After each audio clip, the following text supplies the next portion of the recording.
Seguiremos innovando para hacer tus viajes más cómodos, seguros y las vías más ágiles. ATM en coordinación con la Alcaldía de Guayaquil.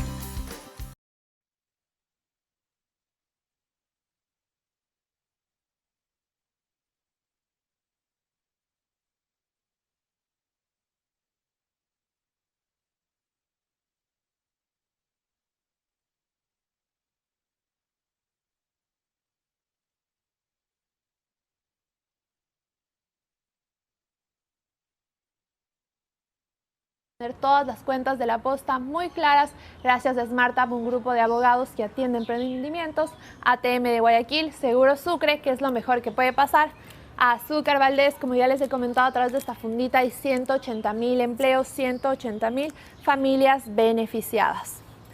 Y por supuesto, quiero agradecer a Hotel El Escalón, que es nuestro hogar en Guayaquil y nos recibe siempre con las puertas abiertas, está ubicado en Urdesa. Ahora amigos, pasemos a revisar las noticias en caliente.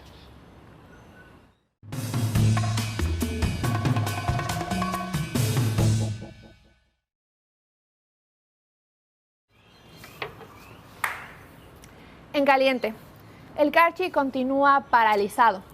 Ya son 2 días de marchas con enfrentamientos entre ciudadanos y policías. Las autoridades del Carchi buscan cualquier manera de llamar la atención del gobierno, pues tienen varias solicitudes que son variadas. Van desde líneas de crédito, 250 millones para agua potable, ampliación de carreteras y también un IVA diferenciado del 6%. La ministra María Paula Romo ya se pronunció y dijo que está dispuesta a reunirse con las autoridades del Carchi, pero desde ya les dejó advertido que no todas sus solicitudes podrán ser aceptadas. Por otro lado, en caliente, estamos a poquitos días de que llegue el 30S. Sí, se cumplirán 9 años. Y justamente salieron nuevas acusaciones a la luz. Esta vez vinieron por parte de policías. Ellos están acusando a Rafael Correa y Pamela Martínez de haberles sobornado con vivienda, salud y dinero a cambio de que ellos acusen a sus compañeros de intento de magnicidio. Este caso se suma a los correos que ya salieron a la luz de Pamela Martínez y Laura Terán, en los que se evidencia cómo el correísmo manipuló los juicios del 30S. Bien, para la entrevista de hoy tenemos también un tema muy importante. Como invitado tengo a Walter Spurrier, analista económico. Junto a él analizaremos qué significa para el país esta nueva deuda que adquirió el gobierno. Sobre todo, preocupa a muchos economistas y a la sociedad, porque nos dijeron que con el dinero que nos iba a entregar el FMI iba a ser suficiente para tapar el hueco fiscal y para inversión. Parece que no fue así, y lo analizaremos. Pasemos a la entrevista.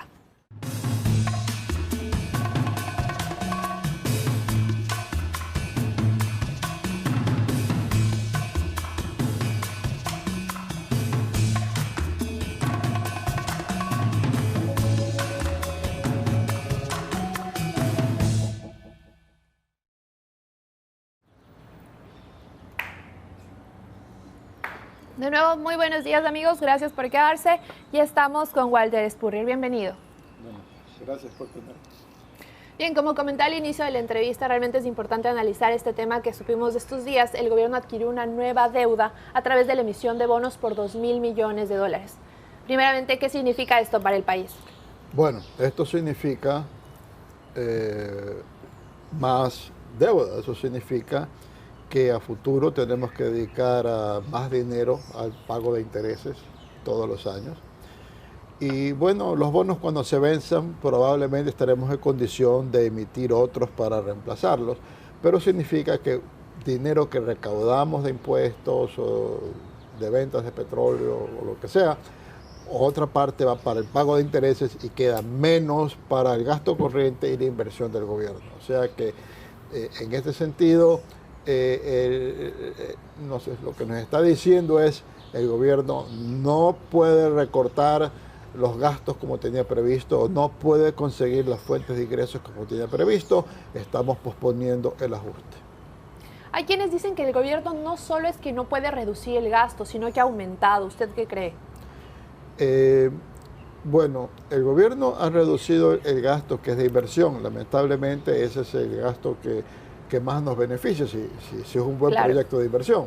Pero entonces sucede que algunos proyectos se acaban y ya no hay que seguir invirtiendo en esos y otros no se inician y por lo tanto y los que están en marcha se demoran en hacer las asignaciones de los recursos. Entonces, la inversión es fácil cortar. Lo que debía cortar es el gasto corriente. Debía cortar el gasto corriente tanto en lo que consume la administración pública como en el número de empleados. Sobre todo porque bajo el gobierno de Rafael Correa aumentó enormemente la administración pública, pero no es de que aumentaron tantos más maestros, policías, enfermeros, sino que entraron personas con título profesional que les daban contratos ocasionales como asesores, consejeros, qué sé yo, y que realmente no aportan a la gente, no dan servicios a la gente, no aportan para que funcione mejor el Estado, y esos sueldos debían recortarse, esos contratos deberían eliminarse, y se anunció que eso lo iba a hacer y no se lo ha hecho. Entonces por ahí falla. En cuanto al gasto corriente de la administración pública, ha aumentado también. ¿Qué estamos hablando en esta corriente? En esta cuenta corriente. El gasto corriente hablamos, bueno, aparte del pago de intereses, estamos hablando de los sueldos de la administración pública y lo que gasta la burocracia para su funcionamiento. Hay que comprar papel, hay que comprar teléfonos celulares, hay que comprar gasolina para los carros, hay que comprar mobiliario, pagar arriendo. Ese tipo de gastos ha aumentado. ¿Cómo entendemos que Lenín Moreno y este gobierno ha venido anunciando que va a reducir el gasto público, que va a apoyar la inversión, que quiere mejorar la economía del país, y ahora nos salen con una noticia de que tenemos más deuda? Sobre todo, como ya comenté al inicio, porque se nos dijo que con la plata que nos iba a desembolsar el FMI y otros multilaterales iba a ser suficiente para tapar el hueco fiscal, incluso se hablaba de inversión.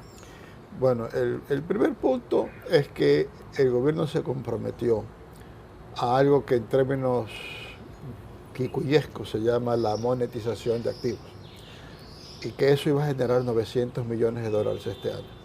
Eso significa que bajo alguna figura jurídica, que no es concesión, no es venta, se iba a entregar los activos de alguna empresa del Estado a una empresa privada, probablemente extranjera, para que los explote y se beneficie de eso, y a cambio de eso haga un pago al Estado inicial. Se pensaba 900 millones por algunas de las empresas y luego pues impuestos, etcétera. Pero eso se comprometió y eso no ha avanzado para nada. De hecho, ni siquiera están evaluados los activos. Entonces allí hay 900 millones que justifica casi la mitad de los 2.000 millones. Y lo otro es que hay a las finales en el país quien manda es la burocracia, y los gobiernos tienen que ser muy firmes, muy duros, muy claros para poderse imponer en sus reglas. Entonces hay una resistencia pacífica de la burocracia para esta reducción del número de empleados, algún tipo de pretexto, que sí, que tal reglamento, que tal cuestión, tal procedimiento. El gobierno no actúa con decisión y el resultado es de que no consigue las metas que se ha puesto. Lenín Moreno está pensando en su costo político, por eso no ha reducido los gastos. Yo pienso que es muy probable que sea eso. Lo que sucede, y le pasa a todos los presidentes, le ha pasado a Macri también, es que cuando ven el costo político dicen, si yo hago esto ahora, voy a tener un costo político.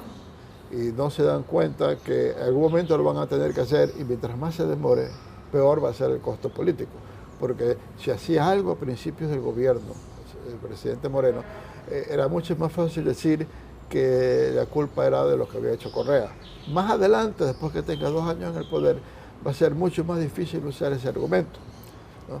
Y luego, en esto del costo político, es si de pronto le pasa como le sucede hoy a Macri en la Argentina, en que el Fondo Monetario dice, ya no le voy a desembolsar dinero hasta ver cómo van las elecciones, porque me parece que va a ganar la oposición. Si el día de mañana le dicen, sabe, señor Moreno, como usted no está cumpliendo con el programa, vamos a dejar de hacer desembolsos. En ese momento no va a haber plata para nada y el ajuste va a tener que ser a las bravas. ¿Y qué va a pasar? El Ecuador va a buscar más créditos chinos, ¿no? Podría ser una posibilidad. Podría buscar, pero tampoco es que los chinos están tan generosos. Ellos también son banqueros los que nos prestan el dinero y también quieren estar seguros que lo van a recuperar. Entonces, de hecho, la China ha reducido sustancialmente en los últimos años su exposición hacia América Latina, en los últimos par de años. Entonces, en ese sentido, ahí tendría que ser un ajuste mucho más severo. Él debió haber pensado que más bien tenía que ser el ajuste este año para más bien cuando ya vengan las elecciones poder aflojar un poco y que el electorado sienta que las cosas comienzan a mejorar y comenzamos a salir de la crisis. Hay muchos quienes creen que Lenín Moreno está pensando que únicamente le quedan 2 años y por qué asumir este costo político, sino más bien adquiere deuda, paga las cuentas, sigue pagando las cuentas que necesitamos de salud, de educación y va a quedar bien. ¿Le parece que esto es así, que tal vez está pensando en unas próximas elecciones, no él, pero sí su partido? Bueno, en las próximas elecciones no creo que esté pensando tanto porque no creo que su partido tenga posibilidades de triunfo o no lo veo desde el partido organizándose, no lo veo teniendo una meta. Porque ya han hablado de varios candidatos, ¿no? Se ha hablado de María Paula Romo, de Otto Sonnenholzner. Parece que hay una idea y María Paula Romo no lo negó. Cuando le preguntaron si sería candidata, no lo negó. Bueno, sí, está bien que no lo niegue porque ella está haciendo carrera política y está haciendo las cosas muy bien. Ella debe aspirar a algún momento dado a ser presidenta, pero probablemente, y lo mismo Otto, pero probablemente cualquier presentación en esta ocasión será para darse a conocer, no porque piensa que tenga posibilidades de ganar. Más bien el costo político es decir, si yo tomo medidas de ajuste, la gente va a estar descontenta, va a haber más manifestaciones, ya hay chiporazo, ya hay carchi, etcétera, entonces pospongo. Y a lo mejor él lo que está contando es de que él ha generado una enorme, digamos, valor político para los Estados Unidos, Colombia, otros países importantes para la región, que van a decir, Moreno está haciendo las cosas muy bien en el frente internacional, no vamos a dejar que tenga graves problemas, y a lo mejor el Fondo Monetario, por eso es que se está portando tan blando, porque el Fondo Monetario se está portando muy blando con el Ecuador. No le he objetado que esta emisión de $2.000 millones. Entonces, en ese sentido, a lo mejor sí, él está diciendo, yo le dejaré al próximo que haga las cosas difíciles. Es posible. Bien, justamente hablando del FMI, ellos ya hicieron como un reporte técnico, pero le han dicho al gobierno del Ecuador que ellos no pasarán con este reporte a quienes manejan los ejecutivos del FMI para que nos den los siguientes desembolsos, mientras él no envíe la reforma laboral y la reforma tributaria que ya viene anunciada desde hace meses a la Asamblea Nacional. ¿Por qué cree usted que se está demorando tanto estas reformas? Bueno, yo señalé en una entrevista en El Comercio hace como una semana, algo más, que es indecisión del presidente, porque yo he hablado en distintos momentos con todos los ministros del Frente Económico y todos tienen muy claro las cosas que tienen que hacer. Y obviamente un gabinete que hay muchas personas que tienen sus proyectos, pueden haber digamos, pueden haber opiniones contrarias, eso es lo normal, ¿no? Eso es lo normal, Y ahí toca que el presidente dirima. Tú quieres esta reforma así, tú la quieres así, se hace así, y la otra se hace así, y se va. Y entonces él como que no toma decisiones, esa es la impresión que yo tengo. Y por eso se demoran las cosas. Y se demoran en mandar cosas que, ¿por qué perder el tiempo? Veamos un caso de perder el tiempo. Se supone que va a haber reformas laborales. Se supone que las reformas laborales van a facilitar el poder emplear porque uno va a poder deshacerse de los nuevos empleados de una manera más fácil que con los antiguos. ¿Usted está de acuerdo con esas reformas laborales que se han propuesto de flexibilizar los horarios? Yo pienso que hay que hacer las reformas laborales de flexibilización el máximo que lo permite la ley, porque son extremadamente inflexibles. Pero si a uno le dicen que a futuro las condiciones van a ser más flexibles, entonces yo no contrato a nadie hoy hasta que no se apruebe la ley. Entonces, en parte, la caída en el empleo es eso, porque digo, si yo puedo aguantarme, si no es alguien indispensable que te voy a contratar, yo me aguanto a que salgan los nuevos términos. Entonces, uno no debe crear expectativas y demorar las cosas, uno tiene que actuar inmediatamente frente a las expectativas que ha creado. Ese es un principio en toda la toma de decisiones. Entonces, si iba a haber reforma laboral, debe haber enviado inmediatamente, y no se lo hizo. ¿Qué tan urgente cree que son ustedes estas reformas laborales en el país, sobre todo cuando el desempleo va en aumento? Bueno, es urgente, pero tampoco quiere decir que las reformas significan que al día siguiente va a incrementar el empleo en el país. El asunto es que hay dos factores que juegan. El uno es la tecnología, la modernización, y el otro es las condiciones nacionales. La tecnología es que cada vez más, si uno va a poner una industria, por ejemplo, todo viene automatizado, se requiere menos empleados. Entonces ahí uno sí puede pagar buenos sueldos, porque tiene pocos empleados. La otra realidad es que el Ecuador se ha vuelto un país sumamente caro, inflexiblemente caro. O sea, en otros países los salarios mínimos no se los pone para echar hacia arriba el salario, sino realmente es un nivel bajo para garantizar que nadie reciba menos de lo indispensable. Aquí se lo ha empujado a niveles que el Ecuador se ha convertido en un país sumamente caro. Entonces resulta que toda actividad que normalmente ha sido rentable en el Ecuador es más barato en los países vecinos, para decir. Y por eso es que los alimentos son más baratos en los países vecinos. Si uno quiere poner una empresa para vender algo, es más barato hacerlo en los países vecinos. Entonces, solo en aquellas cosas en que tenemos una enorme competitividad, como el camarón, por ejemplo, petróleo, minería, o para actividades en que es imposible tener competencia de afuera, como por ejemplo un hotel, pues en ese caso la inversión se va afuera y no hay inversión nacional, y por eso es que no se crea empleo. Justamente, para traer la inversión extranjera se ha hablado de eliminar la salida de divisas, de eliminar otros impuestos que traigan la inversión extranjera a nuestro país, pero también ha estado estancado. ¿Usted cree que a la par de que salgan las reformas laborales deben ser aprobadas unas tributarias? Hay que aprobar las reformas tributarias. Ahora, el asunto del impuesto a la salida de divisas lo tienen muy claro las autoridades, que es un impuesto nocivo, pero por otra parte es un impuesto que le genera mucha plata.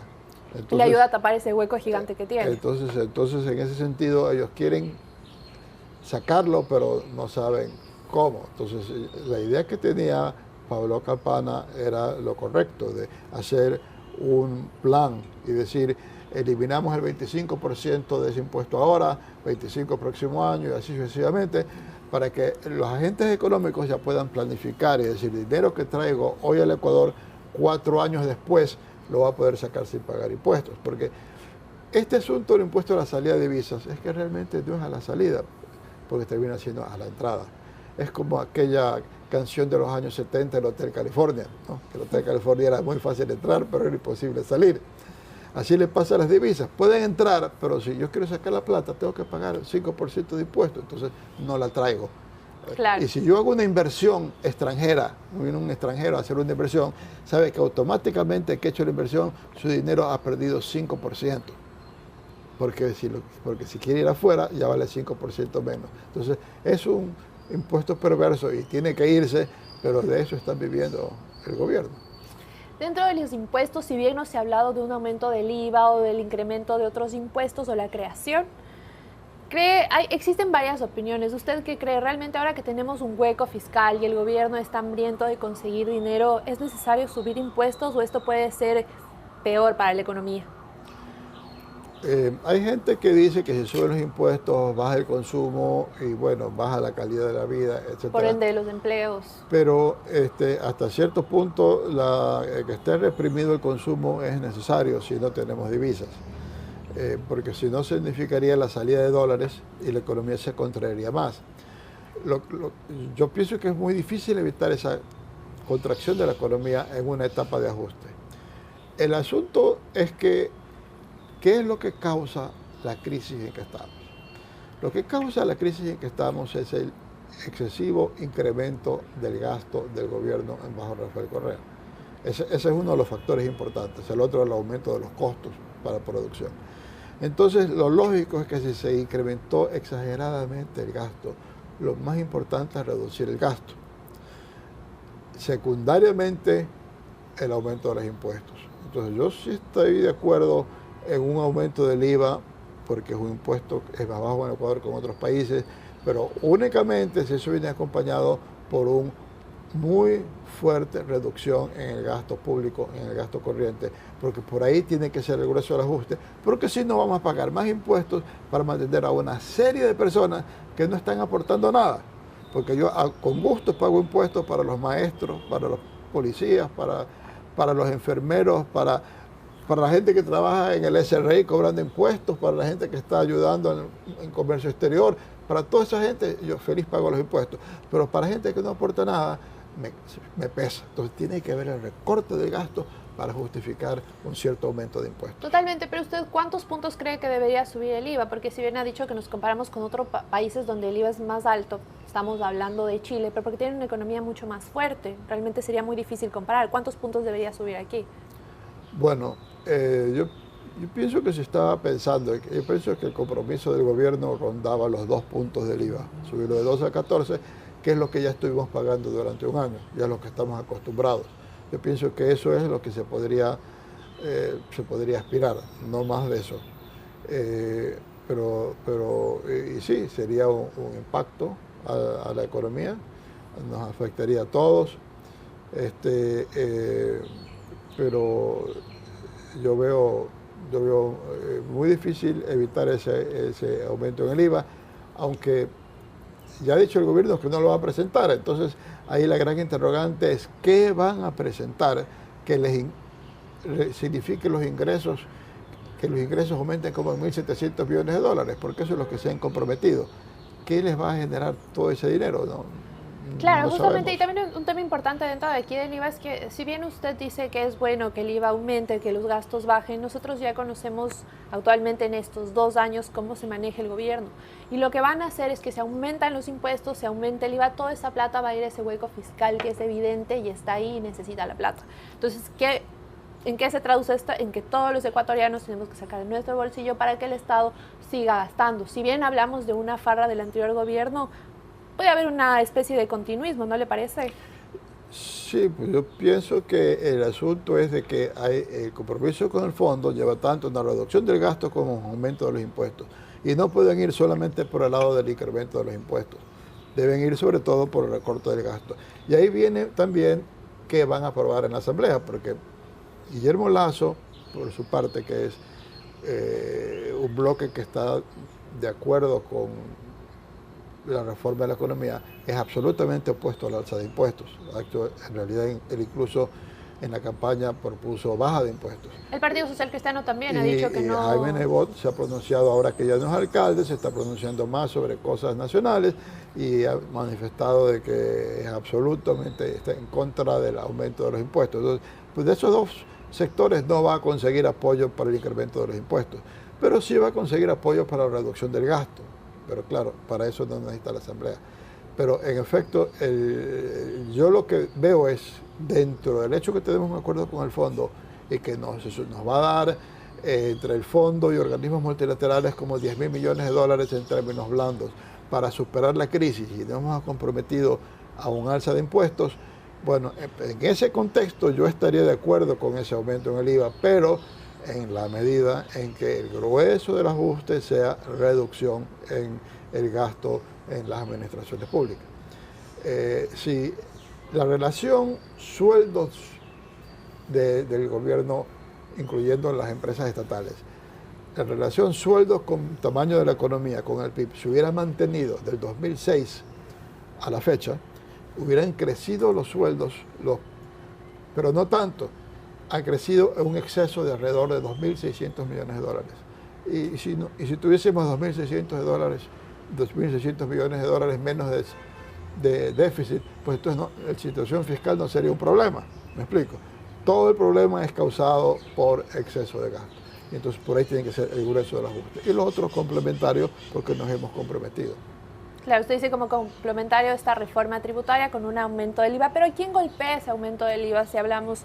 Claro, digamos, hay gente que tiene los recursos y 2% más del IVA no le va a causar ningún problema, pero ya hablamos de toda la población ahora que tenemos desempleada, que está ganando menos del básico, a ellos les va a golpear, entonces ¿qué vamos a crear? Más pobreza. Va a golpear. Para que vaya a tapar ajuste. huecos, digamos. Sí, pero el asunto es que el gobierno debe decidir por dónde va el ajuste, si es por los empleados públicos que no se necesitan o si es por el pueblo y para la gente en general. Y aparentemente la burocracia tiene más peso porque sabe cómo pelearla mejor.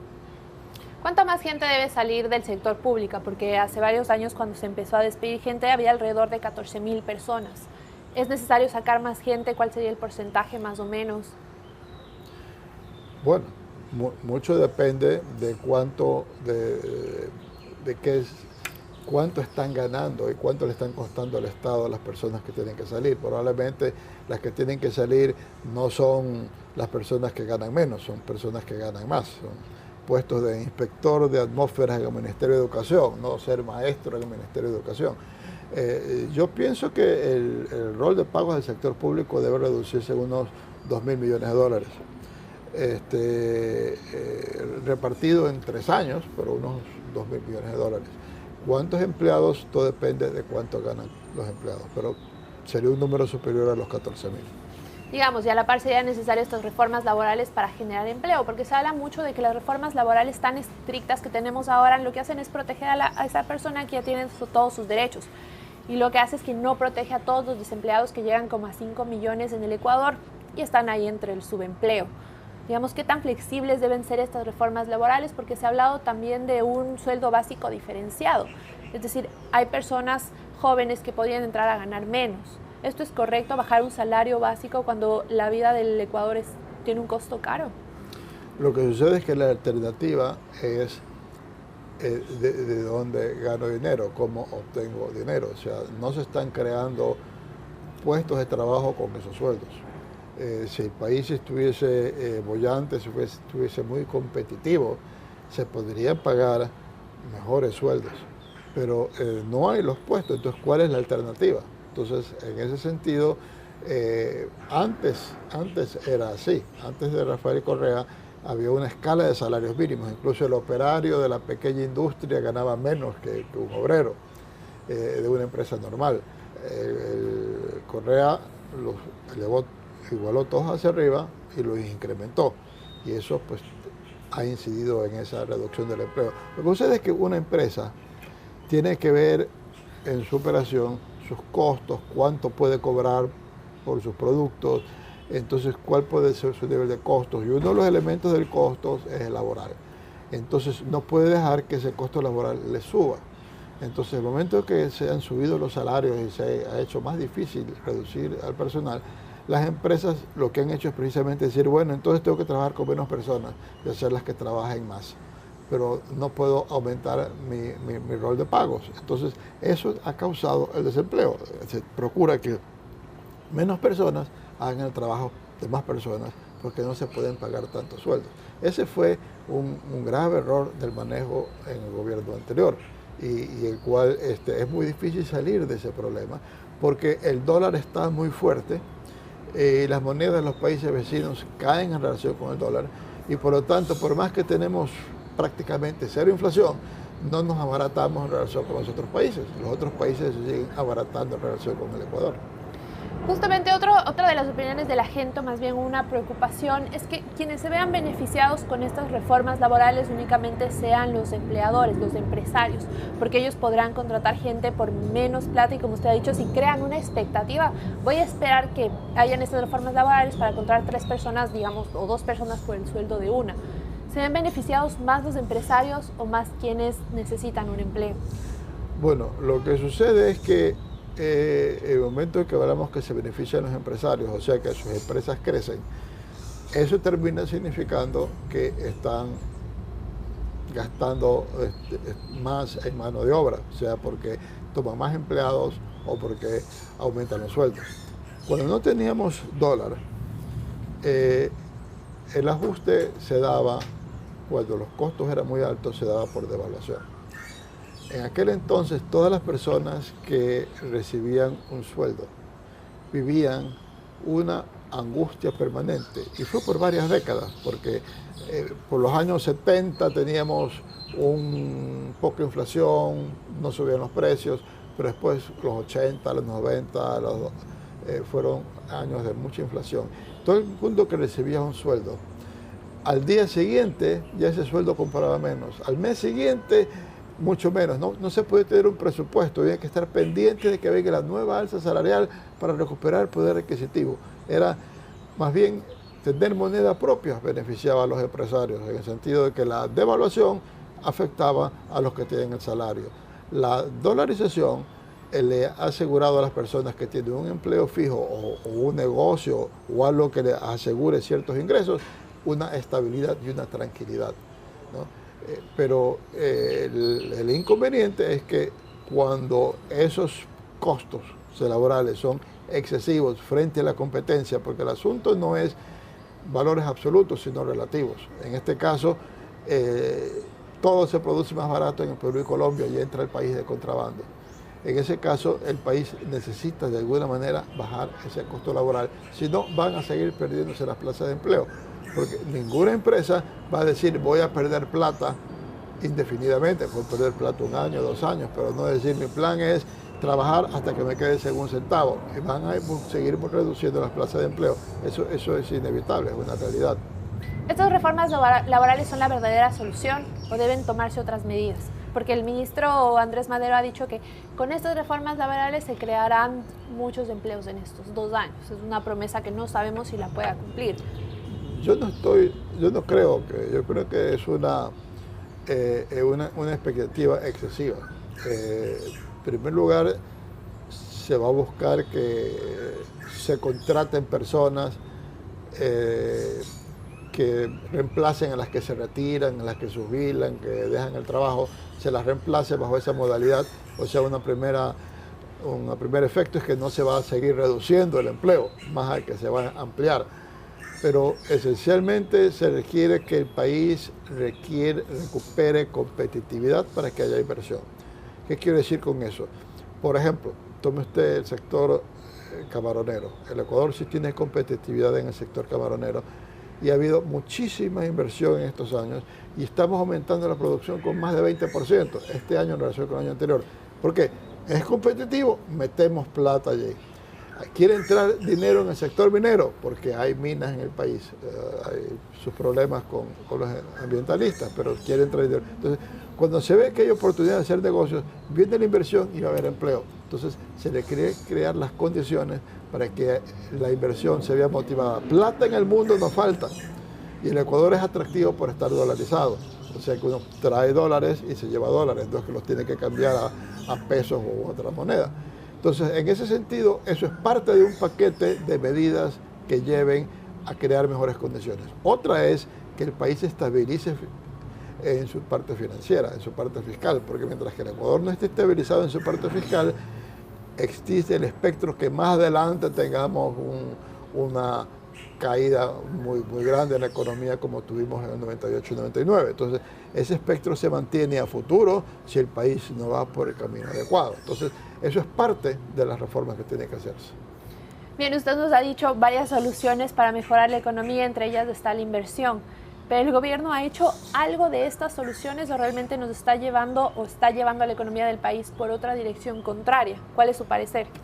Bueno, yo pienso que el presidente Moreno acertó con su gabinete. Yo pienso que tiene un muy buen gabinete. ¿Todos ellos? Bueno, hay tantos ministerios, pero entre los ministerios que yo hago más seguimiento, me parece que son muy buenos. Si vamos por el sector político, María Paula Romo, el canciller Valencia, me parece que son excelentes. Ministro de Finanzas, ministro de Agricultura, ministro de Industria, ministro de Trabajo, o sea, no sé mayor cosa el de Obras Públicas que recién llega. Claro, Michelena me parece muy bueno justamente también. yo le preguntaba si todos de ellos, porque ahora de la parte empresarial han venido muchas críticas hacia Richard Martínez, porque dicen que realmente él fue, digamos, aconsejado, fue impulsado por parte de las cámaras de los empresarios. Dicen que realmente contraer más deudas no es la solución y que no lo reconocen también a Richard Martínez. ¿Usted qué cree? ¿Ha hecho un buen trabajo en este tiempo? Yo pienso que él ha hecho un buen trabajo. Lo que sucede es de que él no ha tenido todo el poder de decisión en sus manos. Yo lo que sí pienso es que el presidente demora decisiones. Yo pienso que el presidente no es muy ejecutivo. Yo pienso que algo se ha mejorado con el ingreso de Otto Sonnenholzer, que sí es más ejecutivo, pero es vicepresidente, no es el presidente. Entonces, por ejemplo, esto de demorar al 30 de septiembre el envío de proyectos de ley que pudieron haber ido hace un mes o 2 meses. Entonces, sí. En ese sentido, fíjese, ahora van a ir 3 proyectos de ley porque después de como un mes va a tener que ir el presupuesto del Estado. Entonces va a ir probablemente de urgencia el tributario. Los otros dos no van a ser considerados en la Asamblea. Entonces la reforma del Banco Central, la reforma laboral van a dormir el sueño de los justos. Entonces debería haberlos mandado desde antes. Entonces en ese sentido yo pienso que le ha faltado ejecutividad y creo que Richard Martínez no ha tenido todas las herramientas en sus manos para poner en práctica el programa que él hubiera querido poner en marzo. Pero si Richard Martínez no lleva las riendas de la economía del Ecuador, ¿quién lo está llevando atrás? ¿Cree que realmente Lenín Moreno, porque él no se ve que tiene como mano dura en el gobierno? ¿Quién es el que está dirigiendo la economía? Si no es Richard Martínez ni Lenín Moreno. Sí, pero a las finales las cosas que hace Richard Martínez tienen, o que propone él, tienen que ser autorizadas por Lenín Moreno. Entonces, ¿qué pueden...?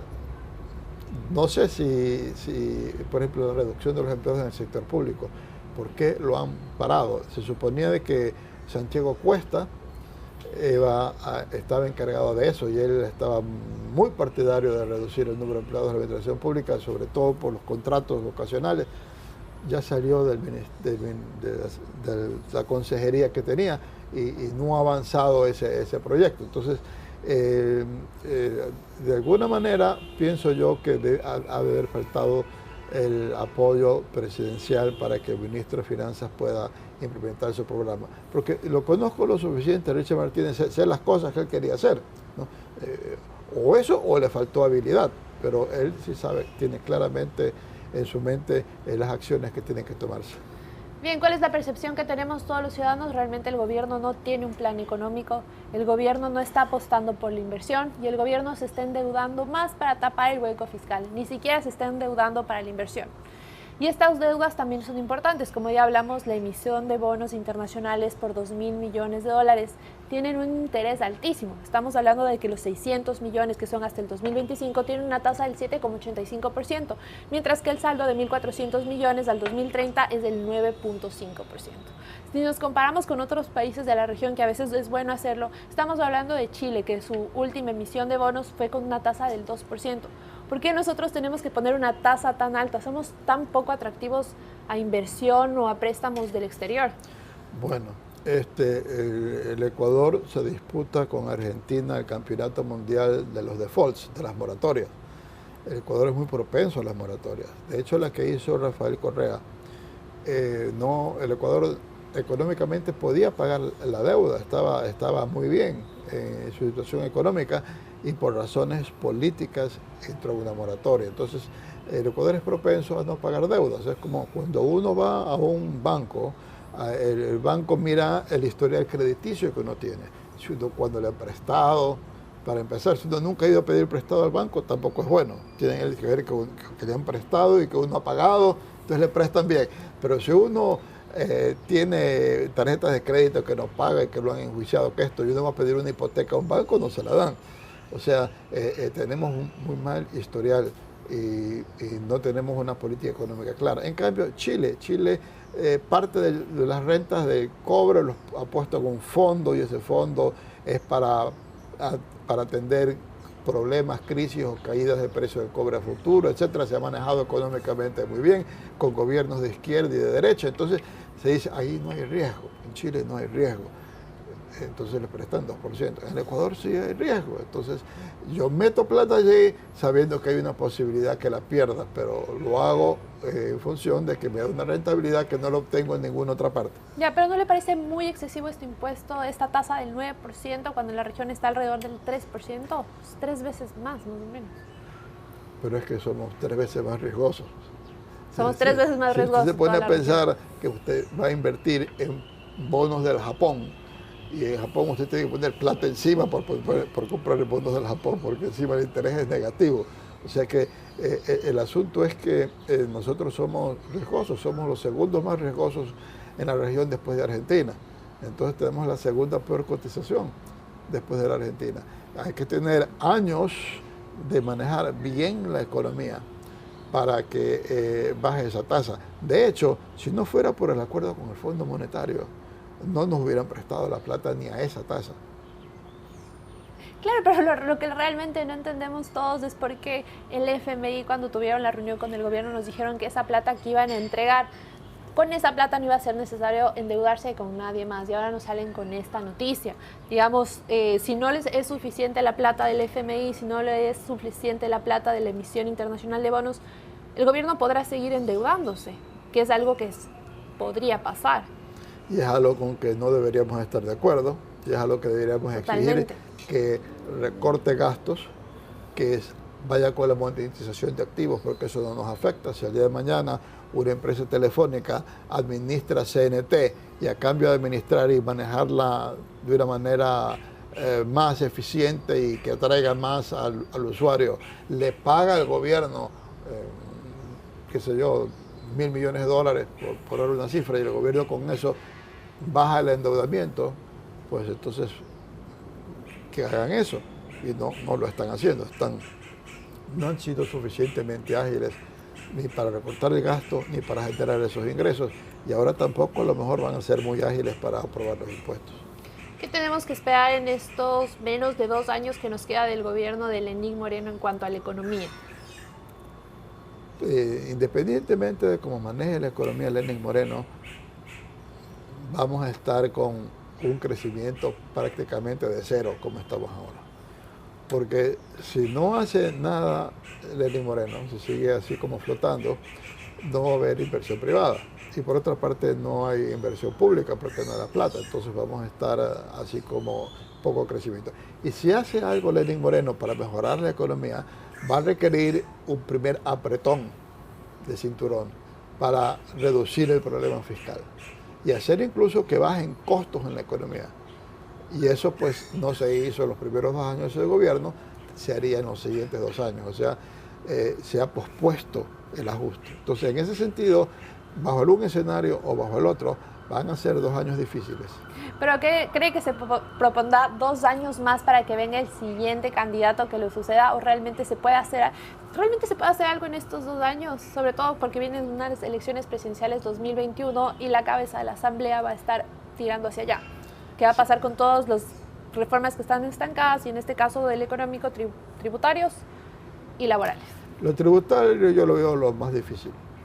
Lo laboral, yo pienso que sí se ha vendido la idea de que la reforma laboral, primero, no afecta a quienes tienen un empleo ahora, porque además eso es inconstitucional, pero que abre la puerta a poder conseguir nuevos empleos. Entonces yo sí pienso que es posible que pueda pasar la reforma laboral, que se la puede vender bien.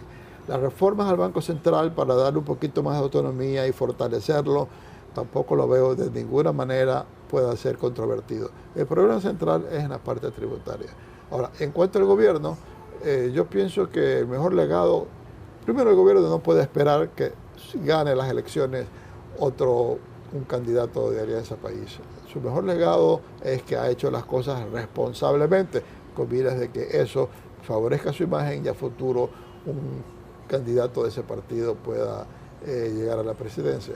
Pero entonces desde ese punto de vista debería impulsar en que la Asamblea apruebe las reformas laboral y del Banco Central. Recordemos que él tiene un bloque en la Asamblea y que el Partido Social Cristiano y Creo, ambos tienen 2 cosas que ver. Por un lado, no querer comprometerse con medidas que puedan los afecten en las elecciones, pero por otra, también quisieran que la economía esté en mejor situación si es que llegan al poder. Entonces tampoco pueden tener una posición de bloquear iniciativas gubernamentales que signifiquen que si ellos ganan las presidencias y toman el control de la Asamblea en las próximas elecciones, van a tener que pasar una serie de cosas tremebundas para ajustar la economía. Mejor que algunas queden hechas antes. Entonces se puede jugar con esa ambivalencia y conseguir que algunas cosas se aprueben. Justamente con miras a las elecciones presidenciales del 2021, las propuestas de muchos candidatos van a ser en cuanto a reformas económicas que encaminen al país hacia un crecimiento. Digamos, ¿cuáles deberían ser esos planes básicos que debería tener un plan económico del gobierno? Bueno, el plan económico de los candidatos de Guillermo Lasso y Jaime Nebot en el fondo, porque estoy hablando de los dos que se perfilan ahora como candidatos, todavía no vemos otros, al menos yo no veo otros, van a tener que ser por hacer los cambios en la economía para que pueda venir más inversión privada y hacer crecer la economía. Y que eso va a tener que reducir el tamaño del gasto del sector público, porque mucho se desperdicia plata en el sector público. Y que van a poder haber concesiones, para que venga la inversión privada para hacer las obras que obra el sector público, va a haber alianzas públicas-privadas, y no creo que entren los candidatos a hablar de medidas específicas. Ambos van a decir, vamos a bajar los impuestos, pero decir vamos a bajar... Van a prometer mucho, ¿no? Bueno, como sí, lo hizo Lenín Moreno. así son todas las campañas, se prometen mucho. Bien, eso ha sido todo. Muchas gracias, Walter, por acompañarnos. Realmente es importante analizar estos temas. Y ahora pasemos a revisar el punto final.